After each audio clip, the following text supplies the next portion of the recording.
히브리서는 우리가 믿음을 놓지 말고 끝까지 붙잡아야 할 이유를 그리스도에게서 찾고 있습니다.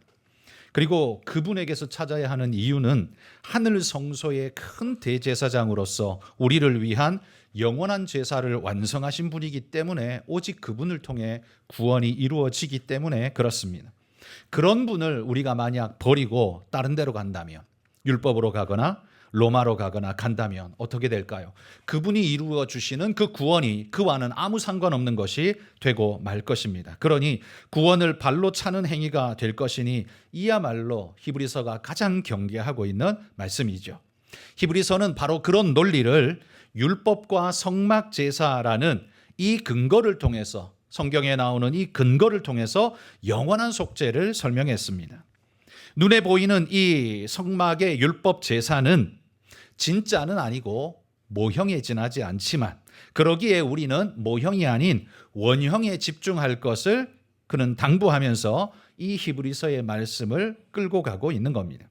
이제 히브리서의 마지막을 향해 달려가면서 오늘 본문은요, 세 가지의 권면을 성도들에게 주고 있습니다. 지금까지 쭉 달려오며 신학적이고 논리적 근거를 쭉 이야기했으니 이제는 마지막으로 권면하면서 우리들의 결단을 요청하고 있다는 거죠. 이제 남은 것은 이유가 아니라 결단입니다. 이제 이 결단이 필요한 이때에도 만약 믿지 않는다면 그건 이제 더 이상 못 믿는 것이 아니라 안 믿는 것이다 라고 히브리서는 결론 짓게 될 것입니다.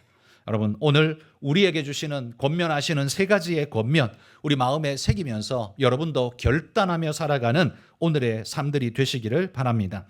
첫 번째 권면은 이겁니다. 너희 담대함을 버리지 말라라고 35절에 이야기합니다.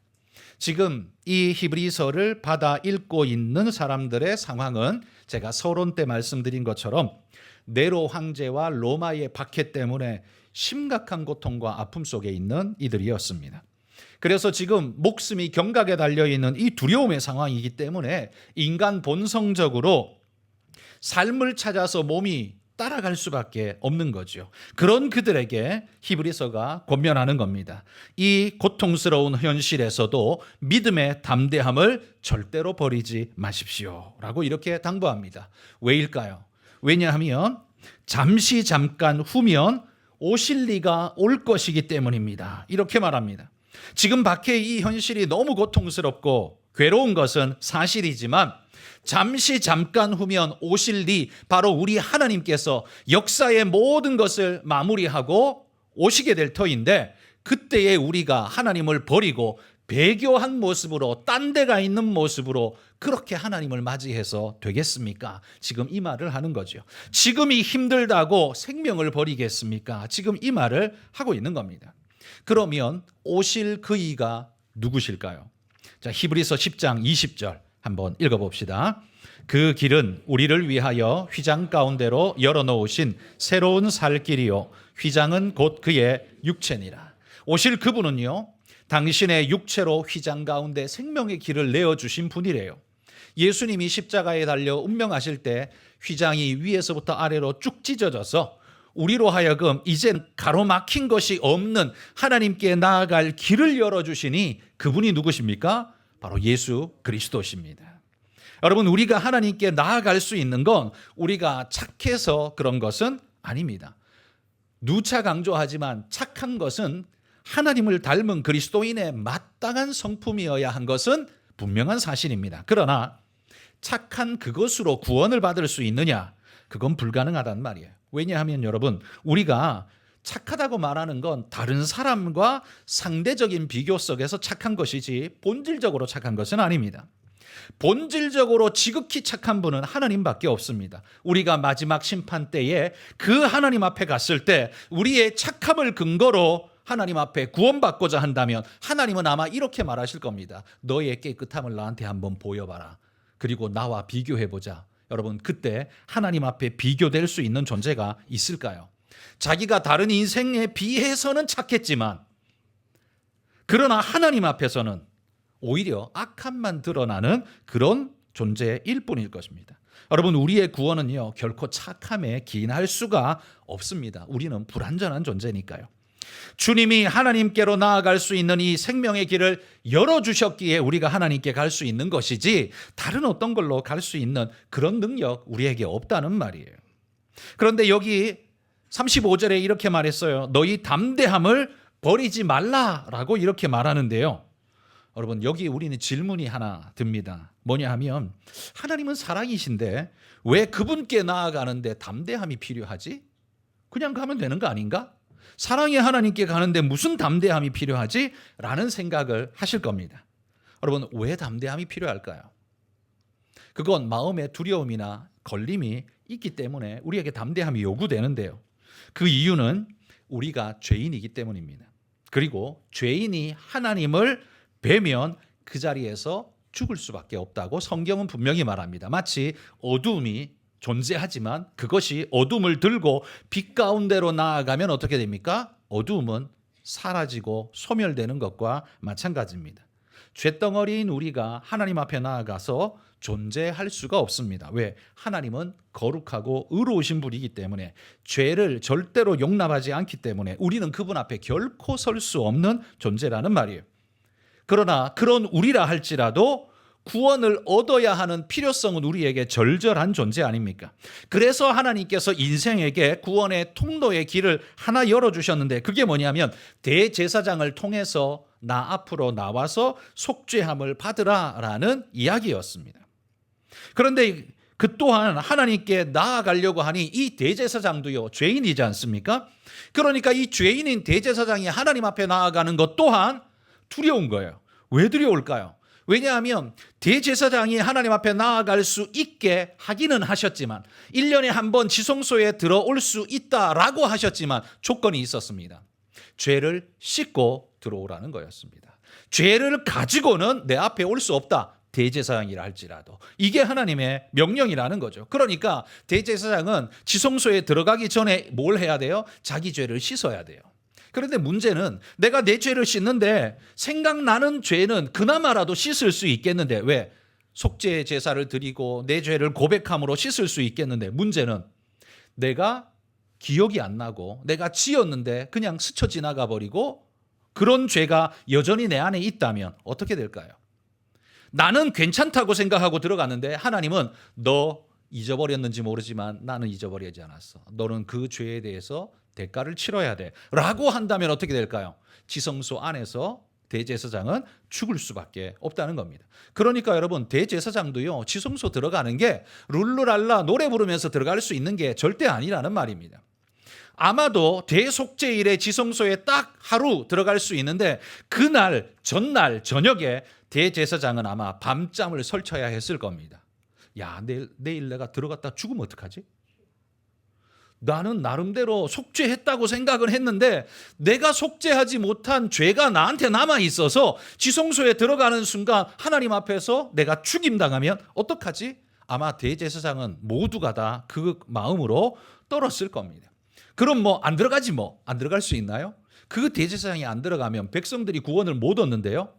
그러니 안 들어갈 수는 없고 들어가긴 해야 되겠는데 들어가자니 두렵고 이 모든 두려움이 대제사장을 짓누르고 있는 마음이었을 겁니다.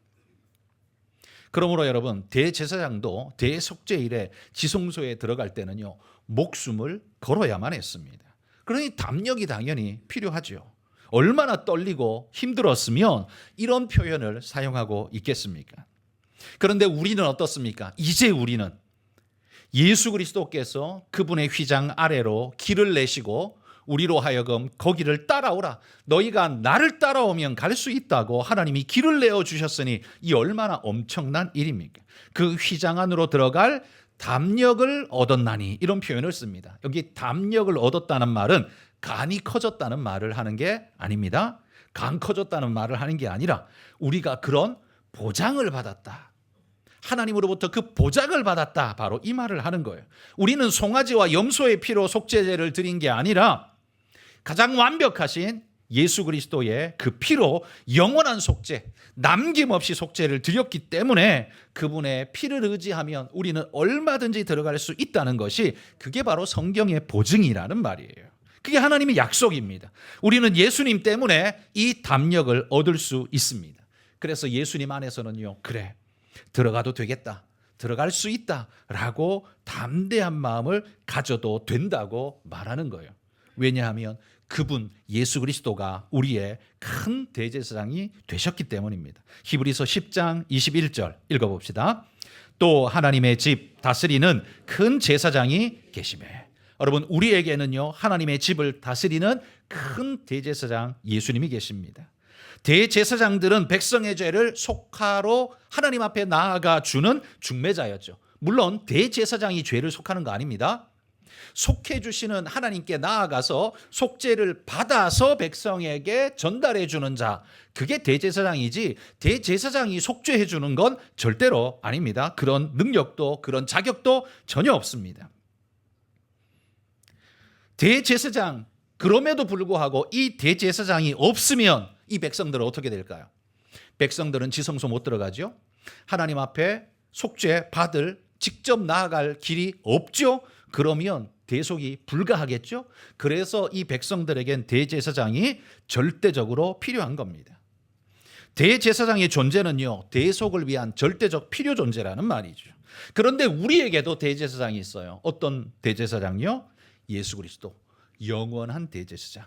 속죄를 위해 대제사장이 필요한데 우리에게 있는 대제사장은요 다른 어떤 인생과는 비교도 안 되는 하나님 대제사장이 우리에게 계신다라고 선언하는 겁니다. 그러므로 히브리서 10장 19절 읽어봅시다. 그러므로 형제들아 우리가 예수의 피를 힘입어 성소에 들어갈 담력을 얻었나니, 뭘 힘입어서요? 예수의 피를 힘입어서. 히브리서 10장 10절 또 읽어봅시다. 이 뜻을 따라 예수 그리스도의 몸을 단번에 들이심으로 말미암아 우리가 거룩함을 얻었노라. 단번에 들이심으로 우리가 거룩함을 얻었어요. 그분의 은혜를 덧입어 우리는 성소에 들어갈 담력을 얻었습니다. 또 히브리서 10장 12절입니다. 오직 그리스도는 죄를 위하여 한 영원한 제사를 드리시고 하나님 우편에 앉으사. 여기 보면요 영원한 제사를 드렸다라는 걸로 끝내도 될 것 같은데 그 뒤에 꼭 하나님 우편에 앉으셨다는 말을 꼭 사족처럼 달고 있습니다. 이게 왜 필요했을까요? 하나님께서 우리의 죄를 속하여 제사를 드리셨다, 십자가에 달려 죽으셨다, 이걸로 끝나면 좋을 것 같은데, 될 것 같은데 그게 아니라 부활하고 승천하사 하나님 우편에 앉으셨습니다 라는 말이 왜 강조되어져야 하느냐라는 말이에요. 여러분, 이건요 대제사장이 대속죄일에 지성소에 들어갈 때 두려움으로 들어간댔잖아요. 자, 들어가서 죄가 있으면 어떻게 된다고요? 죽는다 그랬습니다. 하나님이 너 죄뿐만 아니라 네 백성의 죄는 용서할 수 없어 라고 하면 그냥 다 죽는 거예요. 대제사장 죽는 겁니다. 그런데 이 백성들이 하나님이 내 죄를 용서해 주셨는지 안 해주셨는지 어떻게 확인할 수 있을까요? 이스라엘 백성이 하나님이 내 죄를 용서해 주셨는지 안 해주셨는지 어떻게 알 수 있어요? 맞습니다. 대제사장이 지성소에 들어갔다가 살아나오면 하나님이 그 죄를 다 용서하신 것의 표시였습니다. 그 죄가 용서되지 않으면 어떻게 된다고요? 죽는다고요, 대제사장이. 그런데 살아나왔어요. 그건 뭘 말해요? 하나님이 우리 모든 죄를 씻으셨다는 표시라는 말이죠. 그러므로 여러분, 하나님 우편에 앉으셨느니라라는 이 말이 어떤 의미냐 하면 바로 대제사장이 지성소에 들어갔다가 하나님 앞에 그 속죄의 제사를 드리는데 바깥에서는 백성들이요 덜덜 떨리는 마음으로 기다리는 겁니다. 이제나 저제나. 들어가는 건 할 수 있는데 나오는 건 자기 마음대로 못 나오거든요. 하나님이 살려주셔야만 나올 수 있거든요. 그러니까 들어가는 것까지는 봤는데 나오는 게 아직이네? 그러면 속죄가 이루어진 거예요? 아직은 아닌 거예요. 그러면 뭘 기다려요? 나오는 걸 목을 빼고 기다릴 수밖에 없는 거죠. 그러다가 휘장이 쓱 열리면서 대제사장이 쑥 나와요. 그러면 어떤 느낌? 백성들은 어떤 마음일까요? 우와! 환호성을 지르면서 대제사장이 살았네가 아니라 내 죄가 용서받았네 하면서 잔치를 벌이고 기뻐할 수밖에 없는 겁니다. 대제사장이 그 죄를 대신 속함을 받고 왔기 때문에 감격의 기쁨인 거죠. 그가 나올 때 이런 기쁨이 있다는 거예요. 그래서 지금 예수님도요 무덤에 십자가에 죽으사 무덤에 갇히시는 걸로 끝내면 안 돼요. 무덤에 들어가시는 걸로 끝내면 안 되고 그분이 거기서 나오셔야 돼요. 그래서 뭐가 중요해요? 부활이 중요한 거예요. 우리 기독교에는요, 성탄절이 굉장히 중요한 절기이지만 성탄절보다 중요한 게 부활절이에요. 성탄절보다 중요한 게 부활절이에요. 그래서 주님이 살아나셔야만 내 죄가 씻음받는 확정이 되는 거예요. 죽음으로 들어간 것까지 가지고는 안 돼요. 나오셔야 돼요. 그래서 살아나오신 그분이 하나님 보좌 우편에 앉으셨다는 건, 하나님 옆에 앉았다는 건 하나님이 받으셨다는 말이고 하나님과 동급이란 말이고, 그분이 드린 제사는 완벽하게 구속의 은혜가 이루어졌다라는 것을 보여주는 사인인 거예요. 그래서 여러분, 우리가 구원받았다라는 확신을 무엇 때문에 가져도 돼요? 내가 잘나서? 내가 그냥 옛날보다는 깨끗하게 살아서? 아니요. 우리 주님이 저 하나님 보좌 우편에 앉아 계신 걸 봐라. 나의 죄를 씻으시고 그 속죄를 완성하시고 앉아 계신 그분을 봐라. 내 죄가 씻겨졌다는 증거니라 라고 말할 수 있다는 말이에요. 그래서 여러분, 히브리서 10장 18절도 또 한번 읽어봅시다. 이것들을 사하셨은즉 다시 죄를 위하여 제사 드릴 것이 없느니라. 다시 제사 드릴 것이 없다는 말은 이전에 드린 예수님의 제사가 어떻다는 거예요? 완벽했다라는 말입니다. 하나님이 완전히 우리의 죄를 사하심을 확증하셨기 때문에 더 이상 다른 걸 필요하지 않다는 거예요. 그러므로 히브리서는요, 독자들에게 이렇게 권면하는 겁니다. 예수 그리스도의 속죄를 통해서 더 이상의 제사를 드릴 필요가 없도록 이미 우리는 받아들여졌습니다. 현실적으로 고통과 아픔이 있다 할지라도 그것이 우리를 하나님께로 가는 길 막을 수 있나요? 절대로 없습니다. 그러므로 육신은 고통스럽지만 내 마음은 기쁩니다. 할 수 있는 것이 그게 바로 그리스도인이라는 말이죠. 그래서 히브리서가 강조하는 거예요. 담대함을 버리지 말라. 너희 담대함을 버리지 말라. 비록 지금 박해와 고통의 현실이 너무도 아픈 것은 사실이지만 저 하늘의 영광을 이미 우리가 얻었다면, 하나님, 이까짓 것 고통쯤은 내가 저 하늘의 영원을 얻었는데 이 땅에서의 고통쯤은 내가 넉넉히 이겨내겠습니다. 여러분, 이런 외침을 외쳐야 정상 아닐까요? 여러분, 그게 바로 믿음 있는 자의 모습 아니겠습니까? 그래서 신앙은 이렇게 강력한 겁니다. 네로의 박해로 그들을 화형에 처하고 짐승에게 찌어 뜯겨가지고 죽도록 만들고 모진 수많은 고문을 했지만 그때 그들이 왜 이길 수 있었습니까? 하늘을 바라보며 이길 수 있었습니다.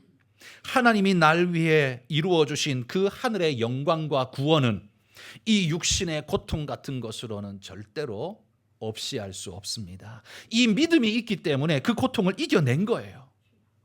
성도 여러분, 오늘 21세기 그리스도인인 우리의 삶도 쉽지 않습니다. 그러나 우리는 우리 조상들에 비하면, 사실 조선시대나 고려시대 평민으로 살았던 우리 조상들에 비하면 우리는 왕보다 더 잘 먹고 살지 않습니까? 뿐만 아니라 우리가 오늘 이 땅에 삶을 마무리하고 가게 되는 그 다음 내세, 하나님이 우리에게 주시는 그 세상, 그것까지도 이미 보장을 받았다면 오늘 이 땅에서 이루어지는 돈이 조금 모자란 것, 건강이 조금 모자란 것, 내 지식이 조금 모자란 것, 여러분, 그것쯤이야 하나님 내가 참아내겠습니다. 여러분, 이렇게 말하는 것이 정상 아닐까요? 여러분이 진짜 그리스도인이요 하나님의 구원받은 자들이라면 여러분, 이렇게 믿음으로 담대히 나아가시기를 축복합니다. 하나님 앞에 땡깡 부리면서 하나님 왜 이것도 안 주고 저것도 안 주고, 쟤는 저 홍길동이는 저렇게 잘 사는데 나는 왜 이렇게 못 살게 하나요? 라고 그렇게 땡깡 부릴 게 아니라, 하나님, 주님이 내게 이런 엄청난 걸 주셨다면 이까짓 건 좀 없어도 하나님 내가 감내하겠습니다. 여러분, 이게 진짜 믿음인 줄 믿습니다. 그러하라고, 담대하라고 지금 말씀하고 있는 겁니다. 두 번째 히브리서가 우리에게 하는 권면은 39절에 보면 뒤로 물러가지 말라라고 이렇게 말합니다. 뒤로 물러간다, 이게 어떤 의미겠습니까? 이건 패배를 의미하고 포기를 의미하는 거죠. 영원한 대제사장이신 예수께서 이런 승리를 우리에게 확보해 주셨는데 우리가 패배와 포기의 의미인 뒤로 물러가게 된다면, 그걸 선택한다면 그건 무엇과 같으냐 하면 나는 예수 편이 아니라 마귀 편입니다 하고 말하는 것과 똑같은 일이 되는 겁니다. 그래서 39절에 보면 우리는 뒤로 물러가 멸망할 자가 아니라라고 이렇게 강조하고 있어요. 여러분, 뒤로 물러가 멸망할 자가 아니다. 이 말은 뒤로 물러가면 결국 어떻게 된다는 소리예요? 멸망한다는 소리예요. 구원의 창시자를 버리고 그분 따라가야 되는데 그러지 않고 딴 길로 딴 데로 돌아가 버리면 거기에 구원이 있을까요? 아니요. 멸망밖에 없다고 지금 말하고 있는 겁니다. 자, 히브리서 10장 38절입니다. 읽어봅시다. 나의 의인은 믿음으로 말미암아 살리라. 또한 뒤로 물러가면 내 마음이 그를 기뻐하지 아니하리라 하셨느니라. 뒤로 물러가는 것은 하나님의 기쁨이 됩니까? 안 됩니다. 하나님이 기뻐하지 않는 일이라는 건 생명의 일이 될 수 없습니다. 그건 죽음의 일이에요. 죄악의 일이 되는 겁니다. 또 히브리서 10장 5절입니다. 읽어봅시다. 그러므로 주께서 세상에 임하실 때에 이르시되 하나님이 제사와 예물을 원하지 아니하시고 오직 나를 위하여 한 몸을 예비하셨도다. 하나님은요, 짐승 제사와 제물을 원하는 게 아니라 당신의 기쁨을 완성하기 위해서 한 몸을 예비하셨대요. 당신의 기쁨이 뭔데요? 아, 저놈들 다 죽여라, 그게 내 기쁨이다, 이거예요? 아니요. 우리를 구원하는 것이 하나님의 기쁨이에요. 그걸 위해서 뭘 준비하셨다고요? 한 몸을 예비하셨대요. 오직 그 몸을 통해서 하나님의 기쁨인 구원을 완성하시려고 계획하셨다는 거예요. 이걸 보여주시려고요, 샘플로 만든 예식이 있습니다. 출애굽기 12장 3절 7절 우리 이어서 읽어봅시다. 너희는 이스라엘 온 회중에게 말하여 이르라. 이달 열흘에 너희 각자가 어린 양을 취할지니 각 가족대로 그 식구를 위하여 어린 양을 취하되 그 피를 양을 먹을 집 좌우 문설주와 임방에 바르고. 여러분, 사망 상태에 있었던 이스라엘 백성이 애굽에 종살이하던 그 시절, 죽음이죠. 그 자체로 초죽음이었습니다. 그들의 감당할 수 없는 압제와 이 현실을 극복하는 길은요, 다른 길이 없었어요. 구원받을 수 있는 길은 다른 길이 없었어요. 이스라엘이 거기서 출애굽하는 유일한 길은 유월절 은혜의 역사가 그들에게 일어나는 거였습니다. 근데 유월절은요, 1월 14일이 유월절인데 1월 14일 날 양을 한 마리 잡아서 온 식구가 그 양 고기를 먹되 그 전에 양 피를 받아서 문설주와 문인방에 피를 발라서 표시를 해야 합니다. 이게 뭐예요? 안 믿는 세상에 나는 하나님의 그 말씀을 믿습니다 라는 고백의 표시예요. 그걸 문설주와 문인방에 발라두는 겁니다. 그러면 하나님께서 유월절 밤에 죽음의 천사를 보내셔서 거기 있는 모든 장자를 죽이시겠다 그랬어요. 애굽의 장자만 죽이시겠나요? 아니요. 그 땅에 있는 모든 장자를 죽인다 그랬어요. 짐승의 첫 것까지 다 죽이겠다 그랬어요. 그런데 누구만 살 수 있어요? 그 피를 바른 자만이. 유월절 어린 양의 피를 바른 자만이 살 거라 그랬어요. 그날 죽음의 천사가 와서 어떻게 됐습니까? 피가 발린 집은 넘어갔습니다. 그 집 안에 살고 있는 장자는 살았습니다. 아마 그 집 안에 있는 짐승의 첫 것도 살았을 겁니다. 왜? 그 피 때문에 넘어갔을 거예요. 그런데 아무것도 발려있지 않은 집은 어떻게 해요? 임금 바로 왕의 장자부터 맷돌 돌리는 여종의 장자까지 다 죽었다고 성경에 말합니다. 그런데 이 유월절을 지내기 위해서 하나님이 이스라엘 백성에게 이렇게 명했어요. 1월 14일이 유월절인데 1월 10일 날 네 양무리에서 양 한 마리, 그것도 1년 되고 흠없는 깨끗한 양 한 마리를 잘 골라다가 얘는 하나님께 바칠 유월절 양이에요 라고 따로 구분하라고 그랬어요. 그러니까 10일 날 구분해서 14일까지요 다른 짐승들과는 구별되게 따로 보관을 해야 했어요. 따로 먹이고 따로 보호하고. 왜? 그러면서 보면서 계속 뭔 생각해요? 너는 유월절 양이야. 우리 가족을 살려줄 유월절 양이야. 그러면서 얼마나 지극정성으로 돌봤겠습니까? 그리고 그 양을 죽임으로써 그 피로 그들이 구원을 얻는 것이 바로 그게 대속의 유월절이었어요. 그런데 그들은 유월절 4일 전에 양을 준비했지만 하나님께서는 우리를 구원하기 위해 당신의 어린 양, 유월절 양이신 아들을 언제부터 따로 구별해 떼놓았을까요? 이미 창세전에 라고 성경이 말합니다. 우리가 하나님 앞에 범죄하던 이미 그 순간에 하나님께서는 이미 그 일을 시작하셨다는 거예요. 왜? 구원하겠다는 결심이 너무나 확고하기 때문에 따로 한 몸을 예비하셨어요. 그분이 예수 그리스도시라는 말이에요. 4일 동안만 따로 구분하는 게 아니라 하나님은 일생을, 하나님은 창조 이후에 계속 예수님이 오실 때까지 계속 구분해 두셨습니다. 여러분, 하나님의 마음은 어땠을까요? 자기 아들을 죽여야 하는 아버지의 마음은 어땠을까요? 아들을 모리아산에 바치러 올라가던 그 참담했던 아브라함의 마음을 누가 제일 잘 알았을까요? 하나님이 제일 잘 알았을 겁니다.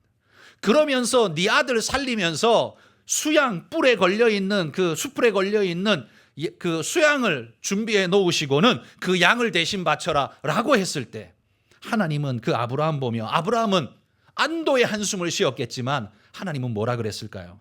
네 아들은 살았지만 내 아들은 그래도 죽을 거다. 그래야만 네가 살 수 있다. 하나님은 여전히 그 마음이셨을 거라는 말이죠. 그렇게 한 몸을 예비하셨습니다. 하나님이 이렇게 우리를 구원하시려고 따로 떼어주신 이 어린 양 예수 그리스도를 통해 우리에게 구원이 왔습니다. 그런데 어린 양을 떼는 거로 끝나는 게 아니라 반드시 피를 발라야 합니다. 그렇죠? 여러분, 교회 오는 걸로 끝내셔서는 안 됩니다. 여러분 심령에 예수 그리스도의 구원의 복음에 피가 발려져야 합니다. 출애굽기 12장 13절 읽어봅시다. 내가 애굽 땅을 칠 때에 그 피가 너희가 사는 집에 있어서 너희를 위하여 표적이 될지라. 내가 피를 볼 때에 너희를 넘어가리니 재앙이 너희에게 내려 멸하지 아니하리라. 하나님이 언제 넘어가시겠대요? 피를 볼 때에. 오직 이 죽음의 천사가요, 무엇에만 반응을 한대요? 피에만 반응한대요. 다른 거에는 반응 안 한대요. 여러분, 이 말씀을 그대로 우리 마지막 순간으로 가지고 한번 가보십시오. 모든 생명, 모든 인류가 주님이 재림하시고 인류 역사가 끝나는 그날 모든 인생은 다 하나님의 심판석 앞에 가게 될 겁니다. 요한계시록에 보면 그 하나님께서 흰 보좌에 앉아서 마지막 심판을 한다. 그래서 흰 보좌에 앉아 계시는 하나님의 심판, 그래서 백보좌 심판이라고 말합니다. 하나님의 심판이 여러 종류가 있을 수 있지만 이 백보좌의 심판은 모든 인류의 최종적인 마지막 심판이에요. 누구도 예외 없이 다 거기 가게 될 거예요. 우리도요. 그런데 거기에 우리가 가지만 하나님은 딱 한 가지만 보시겠대요. 뭘 보실까요? 피를 보신다는 겁니다. 내가 피를 볼 때에 넘어가리라. 딴 걸로는 죽음의 천사가요, 반응 안 해요. 여러분, 돈 많이 벌면, 여러분이 뭐 대단한 직위에 있으면 넘어가 주나요, 하나님이? 그런 거에 반응 안 해요. 오직 하나님은 예수 그리스도의 피에만 반응하겠다고 지금 우리에게 말씀하시고 알려주셨어요. 그래서 네 문설주와 문인방에 피가 발려 있는지 나는 그것만 보겠다라고 지금 말씀하셨다는 거예요. 여러분의 심령에는 피가 발려 계십니까? 잘 살기 위해 하나님을 필요하십니까? 잘 사는 건 하나님을 진실로 하나님으로 믿는 겁니다. 그게 잘 사는 거예요. 그래야 영원히 살 수 있어요. 그게 진짜예요. 그런데 하나님을 알라딘 마술램프의 지니처럼 내가 돈이 필요한데 돈 좀 주세요.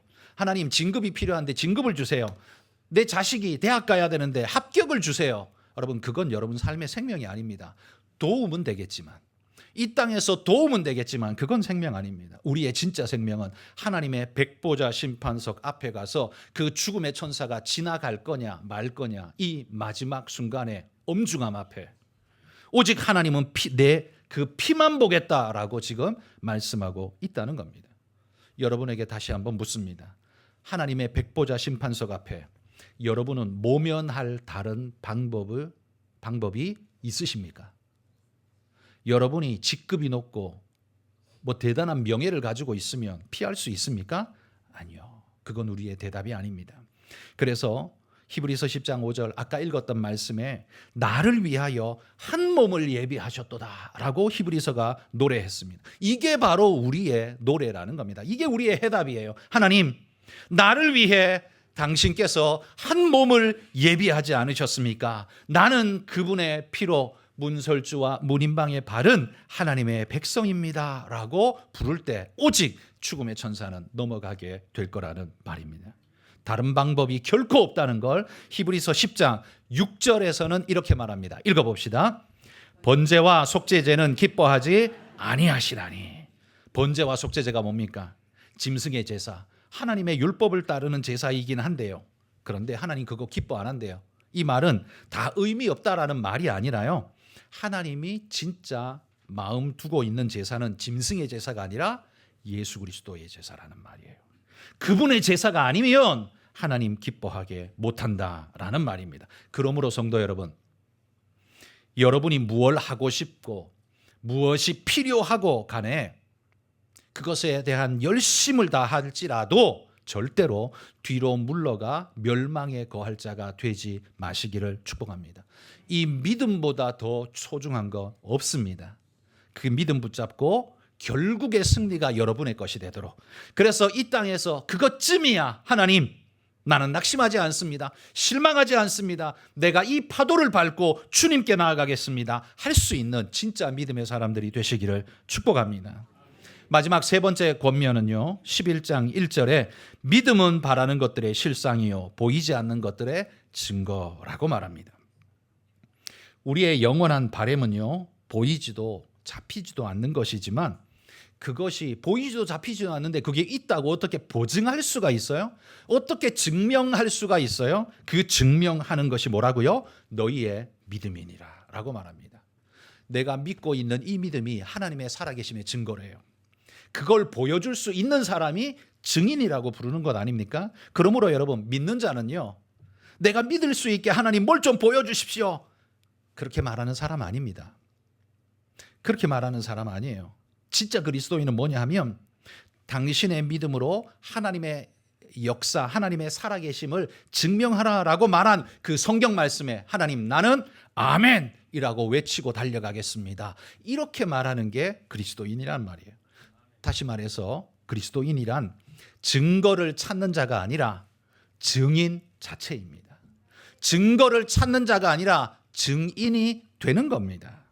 내가 증거를 찾아다닌다는 말은 뭐예요? 증거가 내게 아직 없다는 소리잖아요. 내가 증거를 찾아다닌다는 말은 내게 아직 증거가 없다, 나는 증거를 아직 소유하지 못했다는 그런 말이죠. 내 안에 구원의 확신이 없다는 그 말과 똑같은 말이죠. 여러분은 뭐라고 대답을 하시겠습니까? 그리스도인은 그런 증거를 묻는 하나님이 어디 살아계시냐? 보여줘봐. 보이지 않는 하나님을 우리의 믿음 속에서 보여주는 것이 그게 우리의 역할이에요. 그게 증인의 역할이란 말이에요. 그래서 그리스도인은 증거를 찾는 자가 아니라 증인이 되는 자들입니다. 그리고 그 증인의 목록이 히브리서 11장에 그렇게 길게 나열되어 있는 겁니다. 에녹, 노아, 아브라함, 사라, 요셉, 모세 모두가 다 이름이 거명되어 있는 그들 모든 사람들은요, 증거를 찾는 자가 아닙니다. 증인이 된 자들입니다. 하나님을 시험하는 자가 아닙니다. 하나님을 기쁘시게 하는 자들입니다. 그리고 그런 자들을 묶어서 하나님이 뭐라고 평가를 해주셨냐 하면 11장 38절에 이런 사람들은 세상이 감당하지 못하느니라. 다시 말해 세상을 이긴 자들이다 라고 불러주고 있다는 말이에요. 지금 이 히브리서를 누가 읽고 있습니까? 1세기 유대 그리스도인들이 네로 로마의 박해 속에 초죽음이 되어서 두려움에 떨면서 이 신앙 버리고 유대교로 돌아갈까? 로마인이 될까라고 하고 있는 그들은 지금 어느 지경에 빠져 있는 거예요? 한마디로 말해 도무지 내가 이 세상을 감당 못하겠다. 지금 그 상황에 빠져 있는 거예요. 그래서 율법으로 돌아가서 그 세상에 좀 빌붙어 볼까? 유대교로 돌아가서 내가 그 세상에 좀 빌붙어 볼까? 지금 그러고 있는 거죠. 그래서 그게 답이 아니라고 지금 히브리서가 말하는 거예요. 세상이 감당하지 못하는 자는 피하는 자가 아니라 유대인이 되는 게 아니라 하나님을 기쁘시게 하는 자, 그가 바로 세상을 이기는 자다라고 선언하고 있다는 말입니다. 여러분, 이 시대에 하나님이 꼭 필요로 하는 자는 세상을 감당하지 못해서 세상에 비비맞히고 살아가는 자들이 아닙니다. 그런 자가 아니라 믿음의 증거를 가지고 하나님을 기쁘시게 하는 자, 그들이야말로 하나님이 꼭 필요로 하는 자들이며 하나님이 말씀하시길 세상이 감당하지 못하는 영광스러운 영웅이다 라고 말해주는 바로 그런 사람이라는 말입니다. 바라기는 우리 성도님들도 히브리서 11장 그 증인들의 목록의 맨 끝에 여러분의 이름도 함께 올라갈 수 있기를 소망합니다. 여러분, 우리는 돈 잘 벌기 위해 예수 믿지 않습니다. 우리는 더 잘 살기 위해서 예수 믿는 게 아닙니다.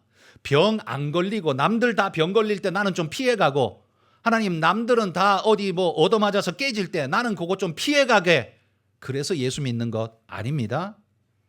그럴지라도 하나님, 나는 내게 주신 은혜의 축복으로 감사 감격합니다. 여러분, 그 확신으로 살아가는 사람이 그리스도인입니다. 여러분을 보는 모든 사람이 하나님을 볼 수 있기를 소원합니다. 그런 증인 되시기를 축복합니다.